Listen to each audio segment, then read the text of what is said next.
دوسری حدیث بھی بخاری اور مسلم سے ہے، مشکات میں 2083، آپ صلی اللہ علیہ وآلہ وسلم نے فرمایا شب قدر کو رمضان کے آخری عشرے کی تاک راتوں میں تلاش کرو، 21ویں، 23ویں، 25ویں، 27ویں اور 29ویں۔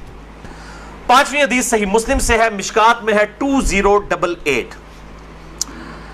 سیدنا ابی ابن کعب کو کسی نے بتایا کہ عبداللہ ابن مسعود کہتے ہیں رضی اللہ تعالیٰ عنہ کہ جو شخص روزانہ آخری پہر جاگے گا تہجد کے وقت تو وہ شب قدر پا لے گا۔ اب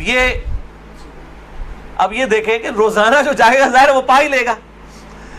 عبداللہ ابن مسعود کی جب یہ بات پہنچی ابی ابن کعب تک تو انہوں نے کہا اللہ تعالیٰ ہمارے بھائی پہ جو ہے وہ رحم فرمائے۔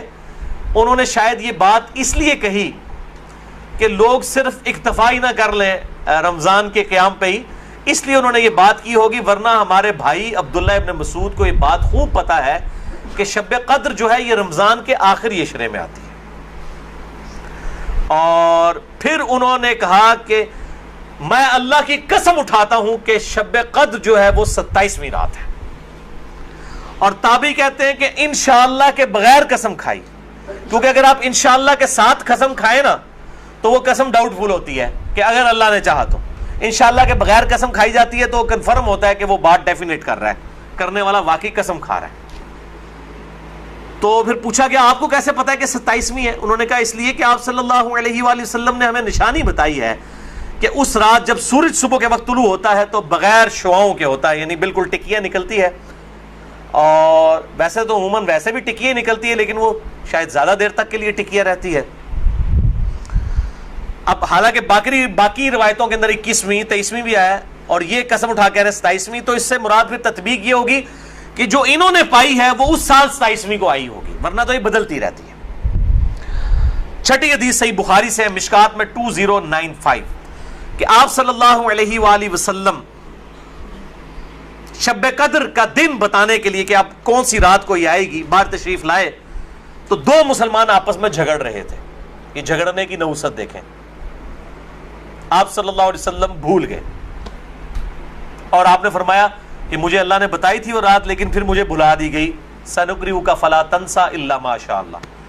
اور پھر آپ نے فرمایا کہ اس وجہ سے بھلائی گئی کہ یہ دو مسلمان آپس میں جھگڑ رہے تھے، اور پھر کہا ہو سکتا ہے کہ اللہ کی اسی میں بہتری ہو، یہ بھی ساتھ کہہ دیا، ورنہ انہوں دو مسلمانوں نے لوگ قیامت تک کوستے رہتے۔ بھائی اللہ نے بتانا ہوتا تو بعد میں بتا سکتے، اللہ کے لیے تو کوئی مسئلہ نہیں تھا، اسی میں بہتری ہو، اور یہ واقعی بہتری ہے۔ اور پھر فرمایا اب تم اسے 21ویں 23ویں اور 25ویں میں تلاش کرو۔ اب یہاں 27ویں 29ویں کا ذکر کوئی نہیں ہے، وہ الگ سے حدیث میں۔ تو حکمت یہ ہے بیسیکلی اس کو ڈیفرنٹ کرنے میں تاکہ لوگ یہ پورا عشرہ جو ہے وہ اہتمام کریں۔ دوسرا لوگ کہتے ہیں جی جس رات میں قرآن نازل ہوا تھا وہ ہوگی تو کوئی ایک ہی رات نا، یا 21ویں ہوگی، یہ تو نہیں ہے کہ 14 اگست اس دفعہ جو ہے 14 اگست کو آئے تو اگلی دفعہ 14 اگست جو ہے وہ 21 اگست کو آ جائے، اس طرح تو نہیں ہوگا، 14 اگست تو 14 اگست کو ہی آئے گا۔ تو یہ کیا وجہ ہے کہ قرآن جس رات میں نازل ہونا شروع ہوا وہ تو یا 21ویں تھی یا 23ویں تھی یا 25ویں یا 27ویں یا 29ویں، تو اگلے سال بھی وہی ہونی چاہیے۔ تو یہ دنیاوی اعتبار سے تو یہ بات بالکل ٹھیک ہے، لیکن جب اللہ تعالیٰ نے اس کی سیلیبریشن اس طرح کر دی ہے کہ اس سال میں اس کی سیلیبریشن کروں گا 21ویں کو، اگلے سال 23ویں کو، اس سے اگلے سال 27ویں کو، اس سے اگلے سال پھر شاید 21ویں کو ہو جائے، پھر کبھی 29ویں کو، تاکہ یہ روٹیٹ کرتی رہے، مسلمانوں کا شوق برقرار رہے۔ اس میں نظر کچھ نہیں آنا ہوتا، بس قیام کرنا ہوتا ہے، اللہ تعالیٰ 82 سال کی عبادت کا ثواب لکھ دے گا۔